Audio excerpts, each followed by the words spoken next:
ಇನ್ನು ಕೇವಲ ಮಂಗಳೂರು ಮಾತ್ರ ಅಲ್ಲ, ಉಡುಪಿ ಕಾರವಾರ ಮಾತ್ರ ಅಲ್ಲ, ಇನ್ನೂ ಹಲವು ಜಿಲ್ಲೆಗಳಲ್ಲಿ ಮಳೆ ಸಾಲು ಸಾಲು ಅವಾಂತರಗಳನ್ನು ಸೃಷ್ಟಿಸಿದೆ. ಈ ಕುರಿತ ಒಂದು ವರದಿ ಇಲ್ಲಿದೆ ನೋಡಿ.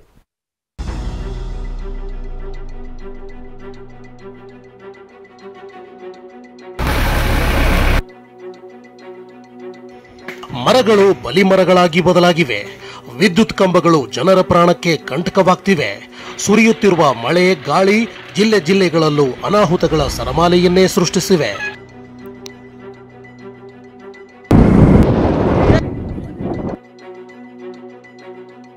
ಕಡೂರಿನ ಸಕರಾಯಪಟ್ಟಣ ಬಳಿ ಚಾಲಕನ ನಿಯಂತ್ರಣ ತಪ್ಪಿ ವಿದ್ಯುತ್ ಕಂಬಕ್ಕೆ ಕಾರು ಡಿಕ್ಕಿ ಹೊಡೆದಿದೆ. 3 ವಿದ್ಯುತ್ ಕಂಬಗಳು ಜಖಮ್ಮಾಗಿದ್ದು ಕಾರಿನಲ್ಲಿದ್ದವರು ಅದೃಷ್ಟವಶಾತ್ ಬಚಾವಾಗಿದ್ದಾರೆ. ಚಿಕ್ಕಮಗಳೂರಿನ ಕೈಮರದ ಚಂದ್ರಿಕಾ ಎಸ್ಟೇಟ್ ಬಳಿ 3 ವಿದ್ಯುತ್ ಕಂಬ ಮತ್ತು ಬೃಹತ್ ಮರವೊಂದು ರಸ್ತೆಗೆ ಅಡ್ಡಲಾಗಿ ಬಿದ್ದಿದೆ. ಇದರಿಂದ ಪ್ರವಾಸಿಗರು ಸ್ಥಳೀಯರು ಪರದಾಡ್ತಿದ್ದಾರೆ. ಚಿಕ್ಕಮಗಳೂರು ಜಿಲ್ಲೆಯಲ್ಲೇ ಸುಮಾರು 2000ಕ್ಕೂ ಹೆಚ್ಚು ವಿದ್ಯುತ್ ಕಂಬಗಳು ಧರೆಗುರುಳಿವೆ.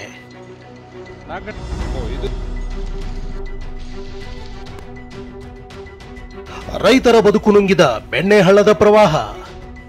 ಗದಗ ಜಿಲ್ಲೆಯ ನರಗುಂದ ತಾಲೂಕಿನ ರೈತರು ಬೆಣ್ಣೆಹಳ್ಳದ ಪ್ರವಾಹದಿಂದ ಕಣ್ಣೀರು ಹಾಕುವಂತಾಗಿದೆ. ಹದಲಿ ಗ್ರಾಮದಲ್ಲಿ 2000ಕ್ಕೂ ಹೆಚ್ಚು ಎಕರೆ ಬೆಳೆ ನಾಶವಾಗಿದ್ದು, ಈರುಳ್ಳಿ ಮೆಕ್ಕೆಜೋಳ ಬಿತ್ತನೆ ಮಾಡಿ ಮೊಳಕೆ ಬಾರದೆ ಬಿತ್ತನೆ ಬೀಜಗಳು ಕೊಳೆಯುತ್ತಿವೆ.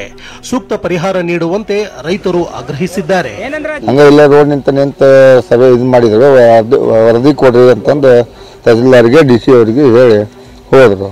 ಆನಂತರ ಒಂದು 2-2 ಸಾವಿರ ಎಕರೆ ಹಾಕೋರು ಎಲ್ಲ ಗೊಂಜಾಳ್ರಿ, ಹೆಸರು ರೀ, ಮೆಣಸಿನಕಾಯಿ ಬಿತ್ತಿ. ಬೆಣ್ಣೆಹಳ್ಳದ ಪ್ರವಾಹದಿಂದ ಕುರ್ಲಗೇರಿ ಸೇತುವೆ ಕೊಚ್ಚಿ ಹೋಗಿದೆ. ಕುರ್ಲಗೇರಿಯಿಂದ ತಡಹಾಳಕ್ಕೆ ಸಂಪರ್ಕ ಕಲ್ಪಿಸುವ ಸೇತುವೆ ಕುಸಿದು 4 ದಿನವಾದರೂ ದುರಸ್ತಿ ಮಾಡದ ಅಧಿಕಾರಿಗಳ ವಿರುದ್ಧ ಗ್ರಾಮಸ್ಥರು ಆಕ್ರೋಶ ಹೊರಹಾಕಿದ್ದಾರೆ. ಗದಗ ಜಿಲ್ಲೆ ನರಗುಂದ ತಾಲೂಕಿನ ಕುರ್ಲಗೇರಿ ಗ್ರಾಮದ ಬೆಳೀತೀವಿ ನೋಡ್ಬೋದು. ಇದು ಕುರ್ಲಗೇರಿ ಮತ್ತು ತಡಹಾಳ ಮಧ್ಯದಲ್ಲಿ ಇರುವಂಥ ಇದು ಸೇತುವೆ, ಇದು ಬೆಣ್ಣೆಹಳ್ಳಕ್ಕೆ ಅಡ್ಡಲಾಗಿ ನಿರ್ಮಾಣ ಮಾಡಲಾಗಿದೆ.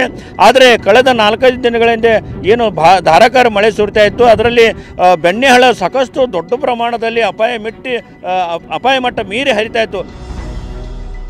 ಹೆಸರು ಕಾಳು ಬೆಳೆದ ರೈತನ ಬದುಕಿಗೆ ತಣ್ಣೀರೆರಚಿದ ಮಳೆ. ಮುಂಗಾರು ಮಳೆ ಮೇಲೆ ನಿರೀಕ್ಷೆ ಇಟ್ಟುಕೊಂಡು ಹೆಸರು ಬಿತ್ತನೆ ಮಾಡಿದ್ದ ರೈತರು ಸಂಕಷ್ಟಕ್ಕೆ ಸಿಲುಕಿದ್ದಾರೆ. ಧಾರವಾಡದ ನವಲಗುಂದ, ಅಣ್ಣಿಗೇರಿ, ಅಳ್ನಾವರ ತಾಲೂಕಿನಲ್ಲಿ ಸಾವಿರಾರು ರೂಪಾಯಿ ಖರ್ಚು ಮಾಡಿ ಬೆಳೆದಿದ್ದ ಬೆಳೆ ನಾಶವಾಗಿದೆ. ಪಶ್ಚಿಮಘಟ್ಟ ಮತ್ತು ಕಣಕುಂಬಿ ಭಾಗದಲ್ಲಿ ವರುಣಾರ್ಭಟಕ್ಕೆ ಮಾರುತಿ ಮಂದಿರಕ್ಕೆ ಜಲಬೇಲಿ ಬಿದ್ದಿದೆ. ಬೆಳಗಾವಿ ಜಿಲ್ಲೆ ಖಾನಾಪುರ ತಾಲೂಕಿನ ಹಬನಟ್ಟಿ ಗ್ರಾಮದಲ್ಲಿರೋ ದೇವಸ್ಥಾನದ ಗರ್ಭಗುಡಿಗೆ ನೀರು ನುಗ್ಗಿದೆ. ನೀರಲ್ಲೇ ನಿಂತು ಭಕ್ತರು ಪೂಜೆ ಸಲ್ಲಿಸ್ತಾ ಇದ್ದಾರೆ. ಅಬ್ಬರಿಸಿ ಬೊಬ್ಬಿರಿಯುತ್ತಿರುವ ಮಳೆ ಕರಾವಳಿ ಭಾಗದಲ್ಲಿ ಪ್ರವಾಹ ಸೃಷ್ಟಿ ಮಾಡಿದ್ರೆ, ಉತ್ತರ ಕರ್ನಾಟಕ ಭಾಗದಲ್ಲಿ ಬೆಳೆಗಳನ್ನ ನುಂಗಿ ಹಾಕ್ತಿದೆ. Bureau report, TV9.